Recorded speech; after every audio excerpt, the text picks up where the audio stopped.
Tatanaw natin yung magandang bundok dito sa Muscat. So, walang kapuno-puno. Well, may puno po. So, sa bundok. Walang kapuno-puno ang bundok. Talagang dry. Ayan po ang isa sa magandang mosque dito sa Muscat. Ayan ang isa sa pinakamagandang mosque rito sa Oman at pinakamalaki. So napakaganda ng pagkakagawa.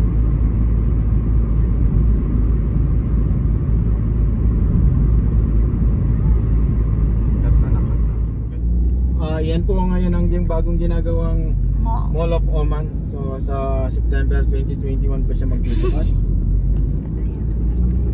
Pinakamalaking mall ng Oman. Nakikita niyo yung camel na yan? Oh, so napakaganda, no? Talagang nasa Middle East.